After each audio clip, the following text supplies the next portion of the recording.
Agora, gente, hoje, dia 7 de julho, amanhã, dia 8 de julho, faz 7 meses que aconteceram os atos golpistas lá, né, na sede dos Três Poderes, em Brasília. E aí eu queria saber de vocês, o que vocês acham, né, depois de 6 meses aí que se passaram, e de uma forma geral, uma impressão que vocês têm, o que mudou? Hoje somos um país melhor ou pior, né? Dá pra gente falar assim?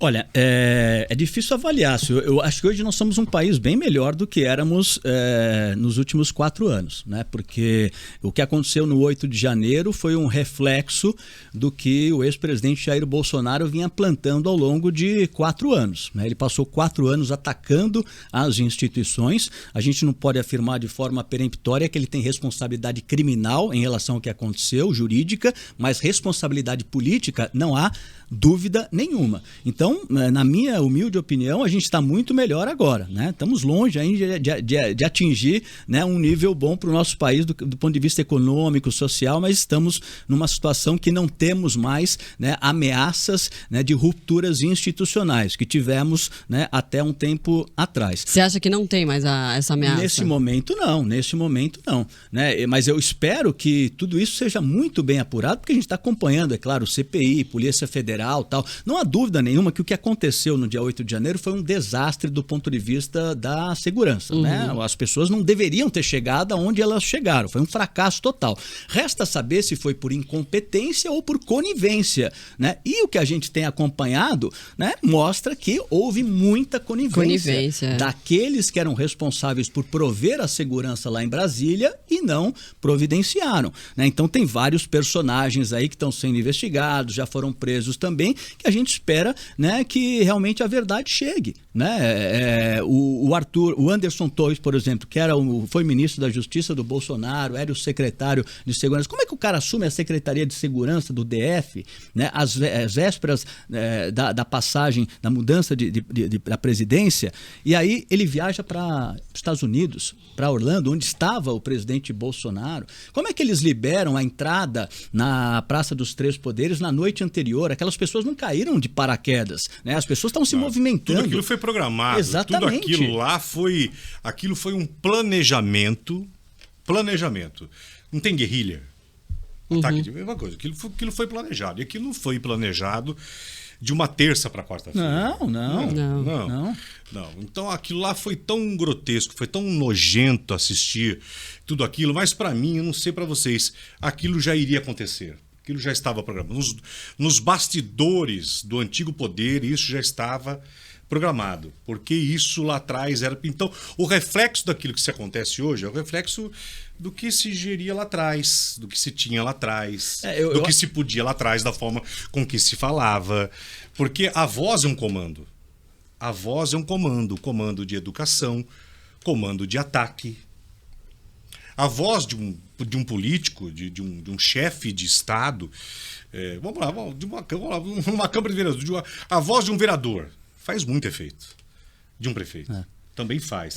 É o assobio do cachorro. Você não sei se já ouviu falar nessa teoria, né?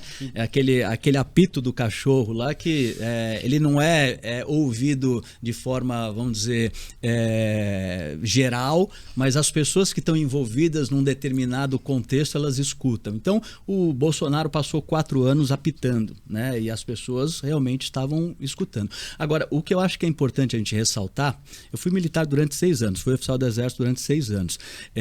Ressaltar que o Exército, como instituição, felizmente, não entrou nessa loucura do golpe, né? Há diversos militares, oficiais, generais que estão envolvidos, estão sendo investigados, né? Agora, a gente tem que realmente saudar o fato de que no dia 9 de janeiro o país mostrou que as instituições estão fortes, né? Com o presidente Lula caminhando lá na Praça dos Três Poderes, com os chefes dos outros governadores, né? Dos outros poderes, governadores, e acho que é importante a gente ressaltar o Exército como instituição, o alto comando, os 16 generais 4 estrelas lá, não embarcaram nessa aventura golpista, né? Então acho que isso é importante a gente ressaltar, né? Porque não há dúvida nenhuma que há muitos militares envolvidos, da reserva e da ativa, né? Sim, e a resposta, né, principalmente, enfim, do STF, TSE, do ponto de vista jurídico, ela foi dura o suficiente para as pessoas falarem, não, peraí.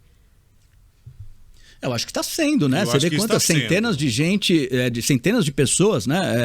Presas, sendo julgadas, investigadas. Né? Não foi.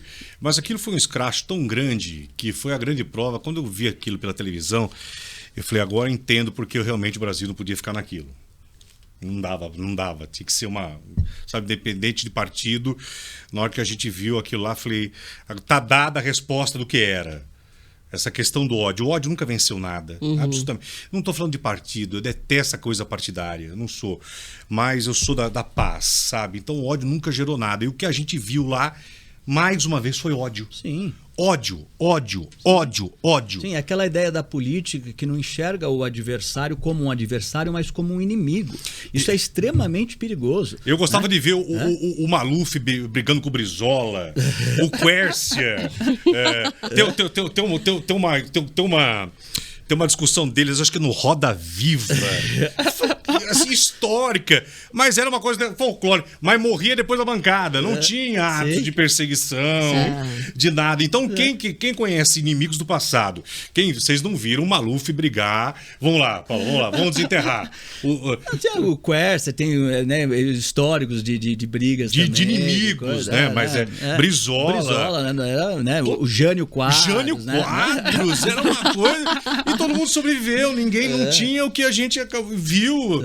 Exato, cara. Porque não havia ameaças de quebra institucional. Mas né? quando eu vi tudo aquilo, Marcelo, eu falei assim, sabe que todos esses vândalos, todos esses animais, todos esses marginais vão ser... Porque é impossível você ter visto aquele ato tão nojento, né?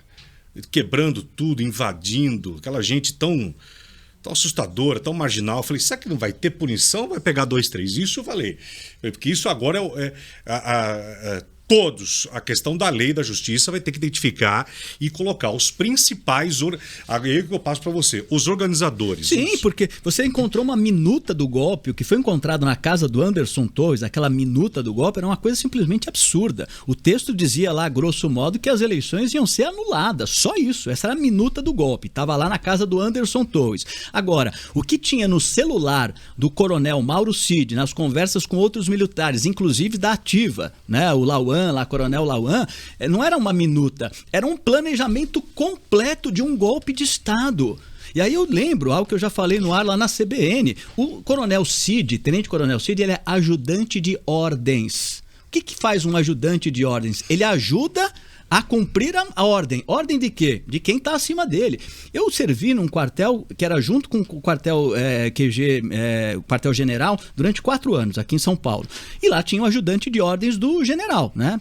Do tempo que eu fiquei lá 4 anos, foram 3 generais diferentes. O ajudante de ordens, ele não tem iniciativa, normalmente. Ele é um executor.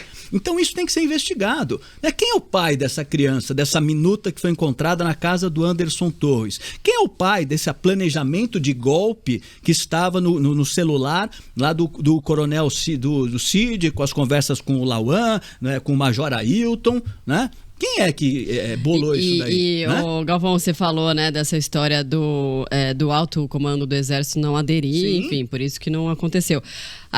E aí você está falando do Mauro Cid e do coronel Lauan.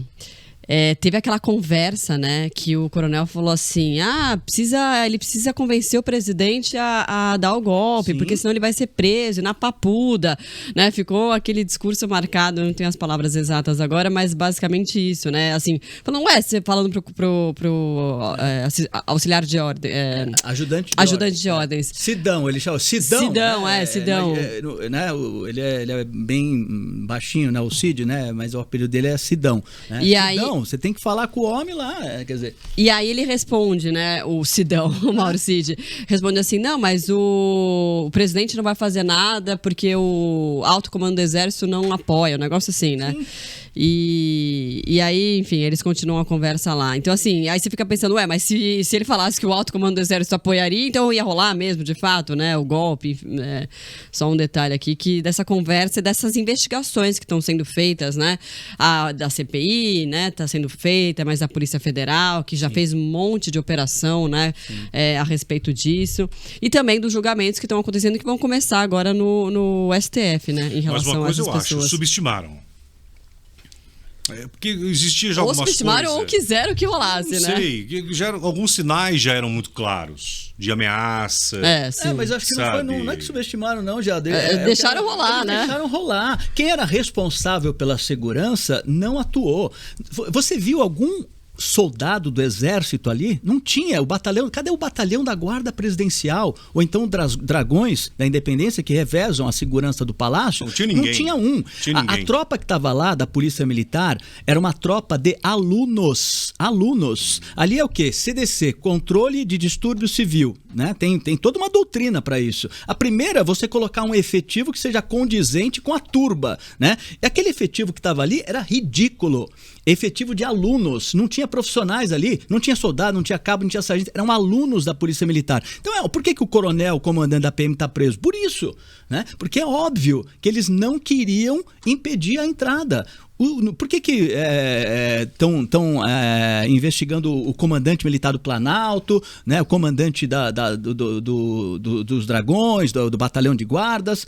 Porque não tinha militares lá guardando, né? A única tropa que, acho que vocês viram também, o Fantástico mostrou essa imagem, a única tropa que realmente reagiu e tentou impedir a entrada das pessoas eram os policiais legislativos. Não sei se você lembra aquelas imagens. Lembro. Era a polícia legislativa, que eu tanto meti o pau já Gás lá de nessa pimenta, polícia legislativa, né? porque esses caras, eles não têm faculdade, é ensino médio, você presta um concurso, com ensino médio, entra lá na polícia legislativa para ganhar R$19 mil, é o salário inicial, R$19 mil. Meu Deus. Né? Então eu sempre meti o pau na polícia legislativa, né? Por esse aspecto, é um absurdo total. Um país que paga R$1.300 de salário mínimo, tem um cara que não tem faculdade, né? E com todo o respeito aqui não tem faculdade, mas você tem um salário que é completamente fora dos padrões hoje no país, né? Essa é uma discrepância enorme. E foram exatamente esses caras que lutaram lá realmente, você viu, um gás lacrimogêneo e tal, para tentar o resto. E o que está debaixo do guarda-chuva do GSI? Do Gabinete de Segurança Institucional. Então, isso está uma discussão muito, muito grande agora para ver qual vai ser a atribuição do GSI, porque o Lula, desde que entrou na presidência, ele quis se afastar dos militares, né? O Gabinete de Segurança Institucional, historicamente, ele é composto por militares, historicamente. E o Lula começou a colocar gente da Polícia Federal, inclusive estava aquela discussão se era a Polícia Federal ou o GSI que ia cuidar da segurança pessoal dele, da família ali e tal, e até agora eles não chegaram a um consenso.